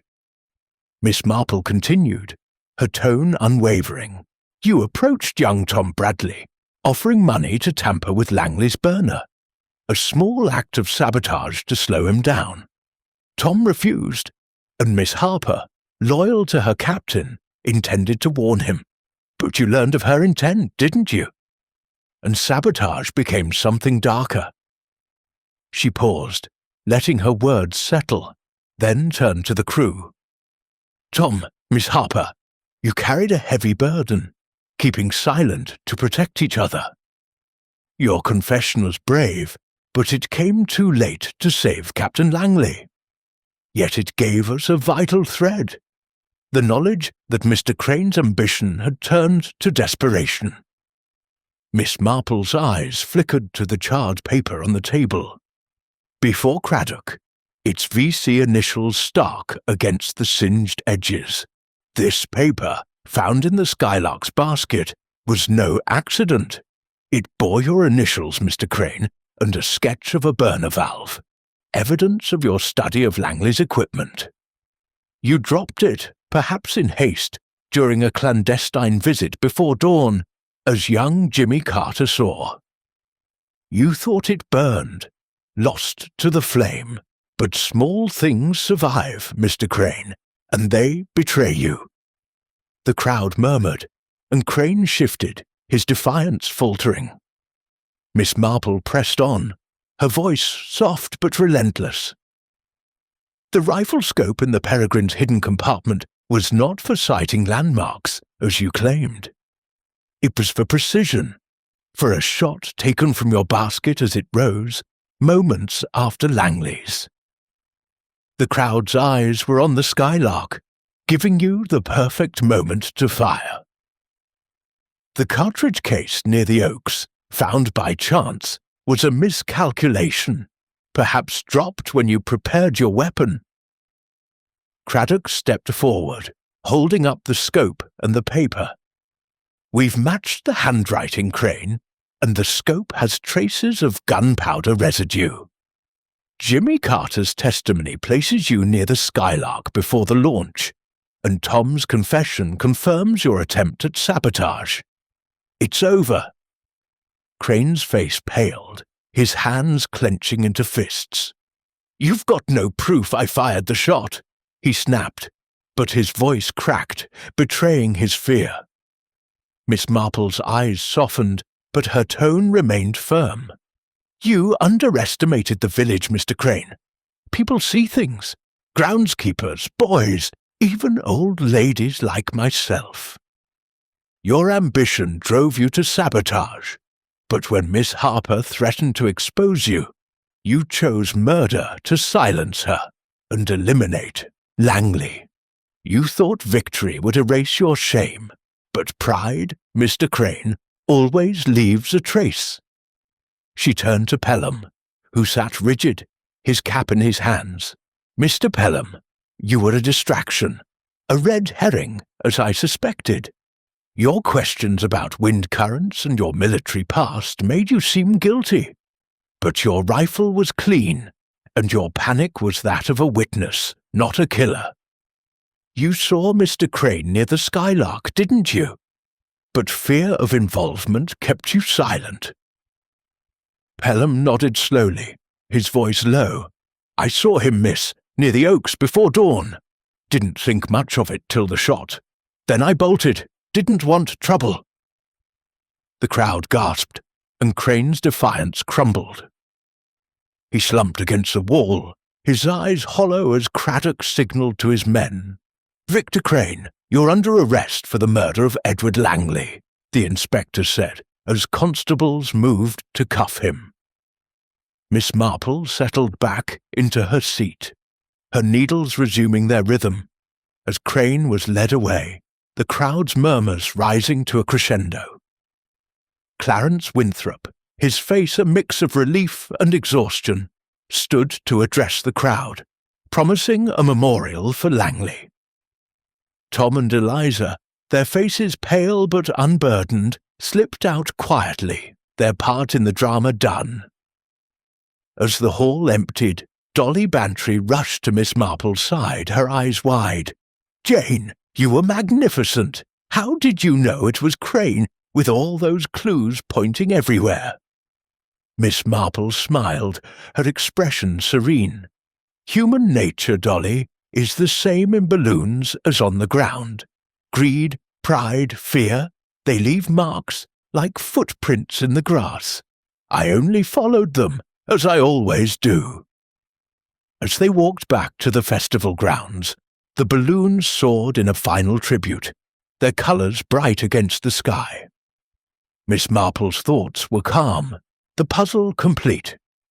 The truth had risen, as she knew it would, and St. Mary's Mead could return to its quiet ways, until the next thread needed untangling.